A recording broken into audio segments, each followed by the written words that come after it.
Before we begin, one honest note. What follows is not a historical record of the Buddha's own words. It's one 20th century mystic's reading of Buddhism, the Indian teacher, known as Osho, who spoke on the Buddha across decades of public talks. Where you hear, the Buddha said, you're hearing Osho's paraphrase, filtered through his own philosophy, not a direct line from the Pali Canon. We'll flag the handful of places where an idea really does trace back to an old text. Everywhere else, take this for what it is. One mystic's provocative, modern lens on an ancient figure. There is a strange entry in the history of religion. A tradition with no God to worship, no soul to save, no creator to thank, and no scripture claimed to have fallen from heaven. And yet it has stood for 25 centuries as one of the world's major religions. That's the puzzle Osho kept circling back to. How does a path with almost none of the standard equipment of religion still transform people, still endure? This isn't a claim the earliest texts make about themselves in quite this language. It's a modern observation, and a fair one. Compared to the theistic traditions around it, early Buddhism really does stand apart, exactly this way. Osho's reading of the Buddha's silence on God isn't that he was a tidy atheist, ticking a box. It's sharper than that. Belief in God, in this reading, was never really about whether God exists. It's about what belief does for the believer. Here's the historical seed underneath that idea, worth pausing on. The Buddha was famously silent on a whole list of metaphysical questions, including the eternity of the world and the nature of the self after death. That recorded silence, not a denial, a refusal to answer, is real, and it's what Osho builds this next image on. Picture it the way Osho did. You're on a plane, and someone announces there's no pilot. Panic follows immediately, not because anyone checked the cockpit, but because the idea of no one in control is unbearable. So a story arrives to calm the room. Of course there's a pilot, we just can't see him. The relief has nothing to do with whether the claim is true. It has everything to do with how unbearable the alternative feels. That's the shape of the argument, not a record of what Gautama actually said about airplanes. It's Osho translating a very old question. Does belief serve truth, or does it serve comfort? Into an image a modern listener recognizes instantly. Here, Osho makes a move that's entirely his own, not a canonical argument at all. He points to modern thinkers who explicitly rejected God and suggests each one quietly rebuilt the same structure under a new name. Marx, in this reading, replaced divine providence with historical inevitability. Communism wasn't just preferred, it was destined, the way a believer might once have said an outcome was ordained. Freud replaced divine will with the unconscious, a hidden force behind every action, unseen but absolute. Osho's line for it. Different label, same bottle. Worth being honest here. This is Osho's own philosophical argument about 20th century thought, not something connected to the historical Buddha or early Buddhist texts at all. It's included because it's a genuinely interesting move. The idea that the mind may need something to sit in the explanatory chair, whether or not it calls that something God. But it belongs to Osho's commentary on modernism, not to the Dhamma. Now for something with real historical footing. The Buddha is recorded, across multiple early discourses, declining to answer a specific set of questions. Is the universe eternal or not? Is it finite or not? Does the enlightened exist after death or not? Or both, or neither? Tradition calls these the undeclared questions, and the Buddha's silence on them is one of the best attested features of the whole canon. Osho reads that silence as something close to intellectual honesty, rather than evasion. Not, here is the answer, but I choose to withhold it. Genuinely, no fixed final answer serves you the way you think it will. His paraphrase, not a direct quote. I am not here to hand you a finished metaphysics. I am here to make you so awake that the question stops mattering the way it once did. Striking either way you read it, as history or as Osho's gloss on it. The honest thing is just to say plainly which one you're getting at each point. Here, the ground gets firmer. Dukkha, usually translated as suffering, or more precisely an inherent unsatisfactoriness running through all conditioned experience, is close to bedrock. It's the first of the Four Noble Truths, present from the earliest layers of the canon onward. Not a later addition, not a modern reading. Osho's contribution here is the illustration, not the doctrine. He reaches for the old Indian image of the wish-fulfilling tree, the kalpavriksha. Sit beneath it, and any desire is granted instantly. His point, worth keeping, regardless of how you feel about the rest of this. Even total wish fulfillment wouldn't end the wanting. Get the house, and you want a bigger one. Get love, and some part of you starts looking past it. The object changes. The shape of craving doesn't.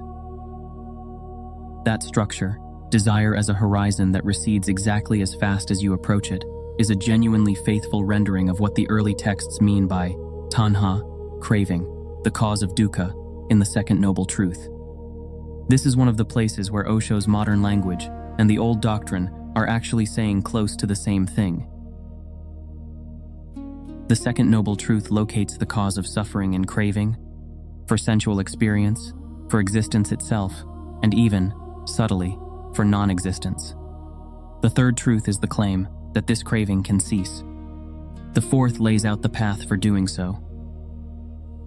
Osho's rendering keeps the core intact, but adds his own edge. Satisfaction, in his framing, doesn't come from finally getting what you want. It comes from seeing clearly enough that wanting, as a strategy, stops making sense. Not suppressed, not fought, just seen through. That's a fair, if colorfully phrased, gloss on the early teaching that craving ends through insight rather than willpower or denial. One place worth flagging plainly.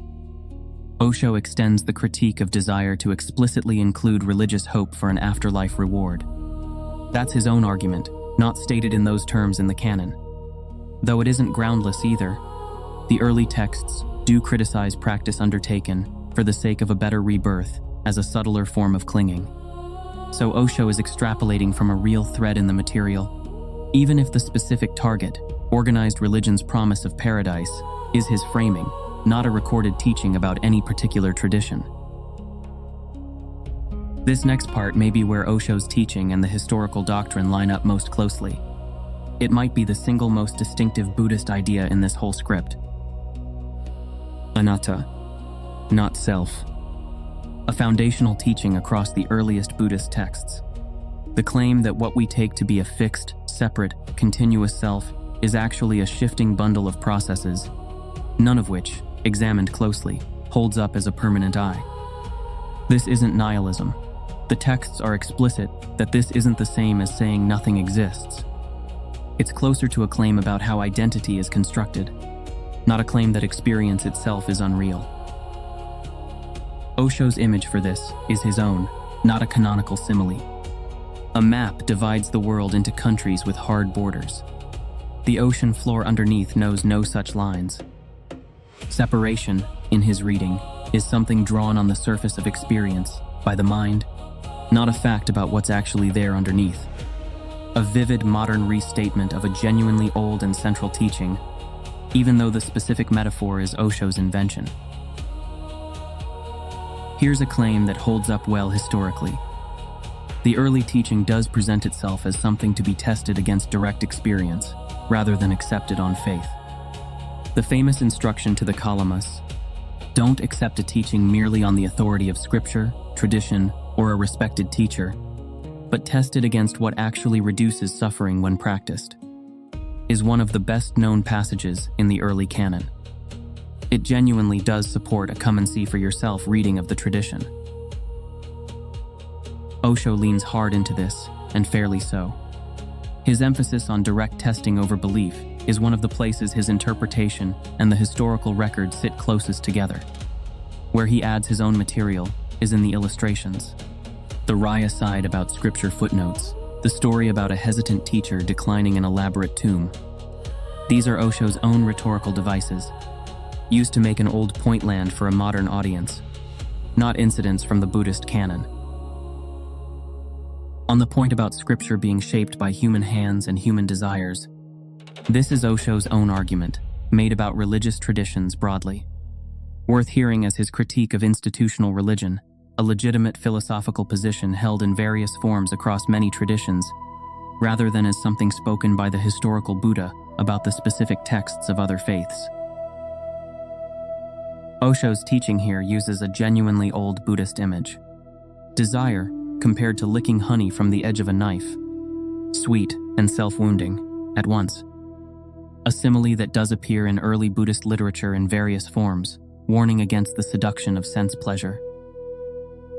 From there, Osho builds his own extended commentary on modern life, the pursuit of fame and status as compensation for an inner emptiness, the tendency to borrow a sense of self from other people's opinions rather than finding it directly.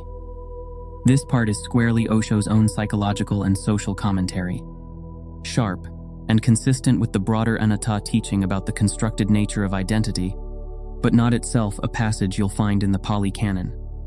It's Osho doing what many teachers in his lineage did, taking an old frame and using it to read a modern audience's own habits back to them. Buddhist teaching on impermanence, Anicca, is as old and as central as Dukkha and Anatta, the third mark of existence alongside them. Everything conditioned arises and passes. Nothing holds still. Osho's meditation on aging and death here is his own extended reflection, built on that foundation. The image of a person who has truly lived, growing more luminous with age rather than more worn down. Of death itself as a kind of culmination rather than simply an ending. A moving piece of writing, but it should be heard as Osho's own elaboration and life philosophy, inspired by the doctrine of impermanence, rather than as a direct historical teaching.